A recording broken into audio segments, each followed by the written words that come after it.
What's up, movie minions? Jason Emmett here with the Movie Mix, and we have a few things to unpack today. Now, this one starts back in 1983 with a video game called Dragon's Lair. Dragon's Lair was different. It was different than any other video game because it used laser disc technology, and that made the graphics look like an actual animated feature. Again, this is 1983, so it was like mind-blowing to us. The story of Dragon's Lair focuses on a princess named Daphne who has been captured by a dragon named Singe. There's this knight named Dirk the Daring who is tasked with saving her after all the rest of the knights in the kingdom have been killed by Singe. People loved this game, and everyone was wondering, like right from the start, when they might make a movie. There was one in the works back in the late 80s, actually, but it just never happened. And then in 2016, another animated film was mentioned, and that one actually had a 10-minute teaser created as proof of concept. But then again, nothing happened. So 2020, right? 2020, Netflix, they come out and they moving forward with a live-action version with none other than Ryan Reynolds attached to play Dirk and also act as a producer alongside Roy Lee, who you might know from the Lego movies, the Lego Batman movie, the It films, Barbarian, Nimona, Boy Kills World, Cobweb, the upcoming Minecraft film, and like a ton more. This guy's worked on everything, and most of it cool. And we'd also heard that it was going to be an interactive movie, which made a lot of sense, kind of considering the game was one of those sort of choose-your-adventure type games. Now, Netflix has had interactive movies before, namely Bandersnatch from Black Mirror. Now, here's what Ryan Reynolds had to say about all of that. It really intersects in a unique way with technology that I've never been privy to in the entertainment industry.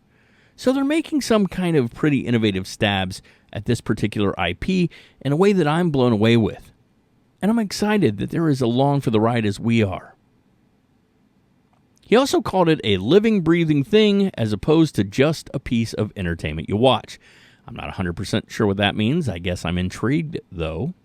Anyway, talks begin, and then they seem to stall out, which was a shame because this property seems ripe for a movie, and Reynolds would fit the role of Dirk extremely well. Anyway, things might not be as over as we once thought. Let me tell you real quick about our show sponsor, BustedTees.com, and then I'll let you know what we know about the movie. Now, if you head over to BustedTees.com, you pick a shirt or hat or socks or whatever from their library of awesome geek-inspired apparel, and then you go to checkout, you want to use my code. It's Jason25945. Use that code, get 20% off.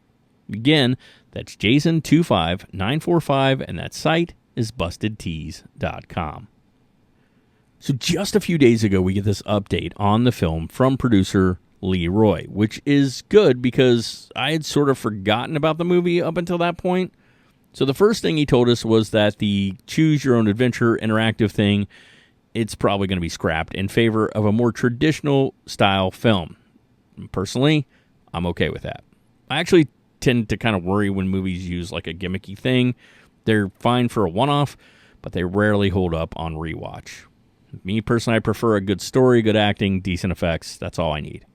Now, Lee said originally the script was around 400 pages so that they could shoot all the alternate choices.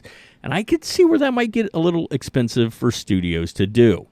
One thing he mentioned in his interview that does make me worry just a smidge, which you can check out the whole interview over on Collider, but, well, here's what he had to say. We had a 400-page script because you could go different directions and go different ways, and Ryan Reynolds was going to play Dirk the Daring, but they pulled the plug on the format. Now we're reconfiguring it as a straight linear movie.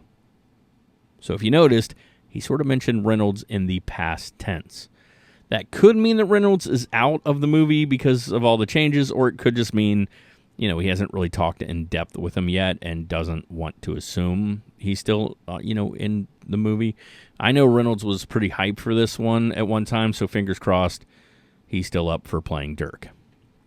Also attached to the project are Trevor Ingleson of Underground Films, Gary Goldman, John Pomeroy, and the game's producer, director, and animator Don Bluth. Yes, Don Bluth from An American Tail and the Land Before Time movies. We do know that Bluth and Goldman are set to direct this film. Also, Dan and Kevin Hagerman, who they wrote Scary Stories to Tell in the Dark, which I thought was great. They were tapped to write the script. Now, if you look at this team overall, this should give you a lot of faith in the potential of this movie. So let's hope they get everything ironed out and we get to see this one come to fruition, because it would be really fun, I hope. Anyway, there you have it, my fellow minions, our Dragon's Lair update. Hey, do me a favor and hit like, then maybe share this with some people, and please push that subscribe button so we can continue to keep you informed. I appreciate you all. And until next we speak, I'm going to recommend those Don Bluth films, because An American Tail, it's going to bring a smile to your face still today. You'll still love it, I promise. Anyway, stay awesome.